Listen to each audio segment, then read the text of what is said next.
Hey, what's up, my friend? So, in today's episode, I want to talk about what is the easiest way to grow a small trading account. Are you ready for it? And the answer is simple, really. The easiest way is to risk 100% of your trading account. So, if you have $1,000 trading account, you bet $1,000 on each trade because if you just achieve, let's say, a 1-to-1 risk to reward ratio on your trade, guess what? You just double the size of your trading account, just like that. That's it. Easy, fast. But there's always a but, isn't it? What's the downside? Well, it's this. Is it feasible? Is this approach feasible?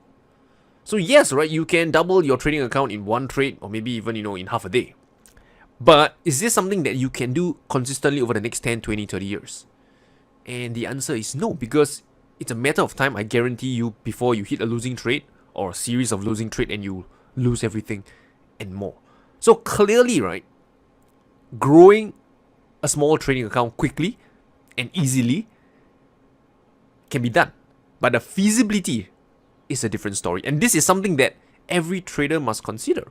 I've read, comments on some of my YouTube videos where someone said, trading FX is boring, on a $500 account, it takes forever to grow it, whereas you can trade some penny stocks and then 500 turn to, 3,000-4,000 within, a few days. Yes, that's possible. In fact, FX is possible as well. But again, feasible. Is this something that you can be doing for the next 10, 20, 30 years? So that's a question you have to ask yourself. I do not know what's your goal in trading. Some of you might be doing it for the excitement. It's thrilling, right? Trying to beat your record, how fast you can, turn the account around to make triple-digit returns. But some of you are more serious about this and you want this to be something that can last for the next few decades. And if you're looking at trading as something that will last a few decades, then you have to consider the feasibility portion. You can't be betting the farm on every trade. All right? So now, what's the solution? I mean, if you have a small trading account, so what's the solution to growing it without blowing it up?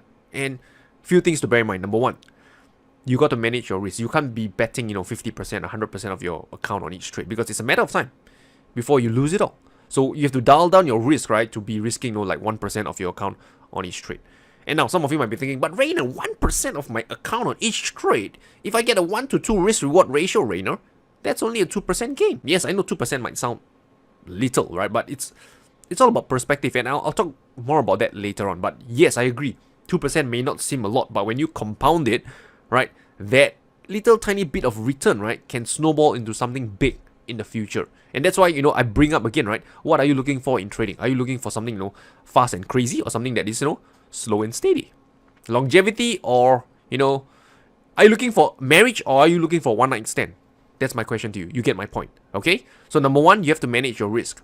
Right, you gotta forget about the the excitement, the doubling, tripling of your account within a few days. Forget all of that stuff, because if you want this for the long term, if you want a lady, a wife that you want to marry for the long term, you gotta take it slow and steady. You don't marry someone on the first date. Do you agree? Okay, so that's the first thing, risk management.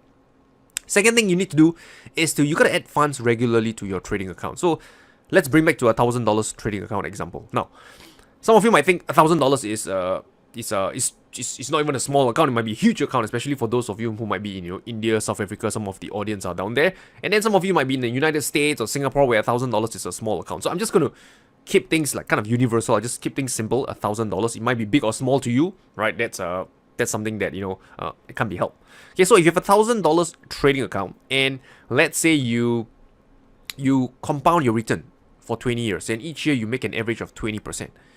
At the end of 20 years, that return, right, that $1,000 account will be about $38,000, $337.60. You might be thinking, wow, Rainer, your math is really good. Yeah, that's because I have another screen over here that tells me that figure. Okay, so yeah, it compounds to about $38,000 after 20 years, and having an average return of 20% a year. So now, what if you have that same $1,000 account, but instead of just simply compounding it, right, you add funds to your account every year. Every year you add another $1,000 to that account. So again, same thing, right? $1,000 account that you're starting with, you add on another $1,000 to that account each year, and again it grows by an average of 20% a year, and you compound it for 20 years. How much would that be worth? That would be worth about $262,000, $363.20. $262,363.20. And that's like a lot more than the 38,000 that I just shared with you. And that's all by regularly adding funds to your account. So can you see where I'm coming from? If you want to grow a small account, yes, you can compound it, but if you want to put steroids into your compound effect, right, add funds regularly to your account, right, every half a year, every year, whatever, you're comfortable with. So that's the second tip I have for you. And the third and final tip that I have for you is that you have to think long term. You have to think far.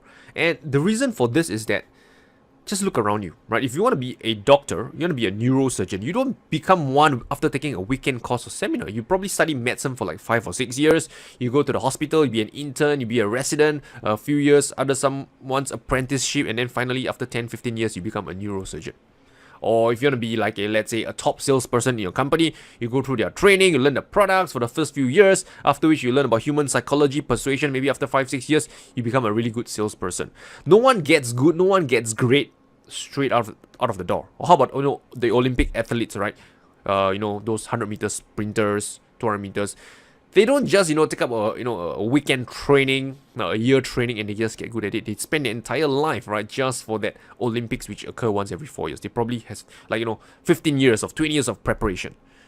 And people come into trading and they just think that straight off the gate, right, they're just going to be the best out there. They're going to make profits consistently from the market. So clearly, expectations, right, is quite wrong, right, in this retail trading arena. Many people just get their hopes high. They get sold by all the latest marketing gimmicks and whatsoever and think that this is something that they can get really good, within a short period of time. It's not going to happen. And really, if anything that's worth achieving, right, takes time, right? Like the examples I just shared with you. And another thing that I also want to share with you is that as you get better, as you get more proficient, the competition gets lesser. What do I mean by this? And it's very simple, really. If you think about this, Usain Bolt, right? He used to be, the top runner in the world. Do you think that he has any competition around him? Right? No, because when you are the best, there's pretty much no competition because you're already the best. So what I'm trying to say is that as a newbie, right, as a beginner, there's a lot of competition. There's a lot of people trying to get into this, this new, this scheme, this hype, this whatever. And many of them, right, will just die out like flies, right? They'll just give up because the first obstacle is in their face. They give up, they quit. And those that progressively go up higher in the ladder of the scale, right, the competition gets lesser and lesser because more people leave the business. And when there's lesser competition and when you're kind of near the top, right, that's where you really will start gaining market share and make more money in the long run. And it's the same concept as trading. The first, or rather, you just look at trading beginners, those with less than 1 year trading experience. That is the most number of traders out there, right? Because everybody's all hyped up, everybody want to quit their full-time job, they want to trade full-time. And, a lot of people are in this, so-called category in this stage. But as you keep in this business for a few years, the competition gets lesser because most who got started have already quit by then, right? And at this point, right, you will face, so-called less competition because you get more proficient. You understand, what it takes to be a consistently profitable trader, right? You can, profit from, the losing traders who make the mistakes and stuff like that. So competition gets lesser, right, as you become more proficient. Doesn't matter whether it's, in athlete, whether it's in business and stuff like that. The better you get, right, the weaker the competition gets because you are getting stronger.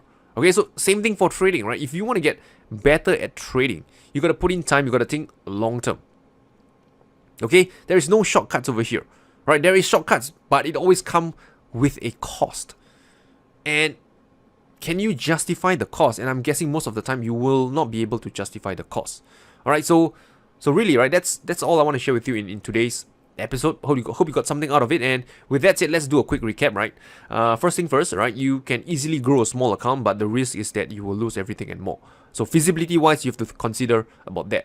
Second thing, to grow a small account responsibly and steadily, you got to risk a fraction of your account on each trade. 1% on each trade. Yes, I know it's not a lot, but manage your expectations, right? The higher up you go, right, the lesser competition there is, right? Because you get better, right? You start, getting more proficient, whether it's in business, where you start gaining more market share, or in trading, you start understanding, where traders get trapped and you can profit from them, or you're just getting more trading experience and skill set to know how you can make money from the markets in different manner. You will get better and the competition will seem, relatively weaker to you. And finally, right, regularly add funds to your trading account because that's how you can, put the compound interest, right, on steroid.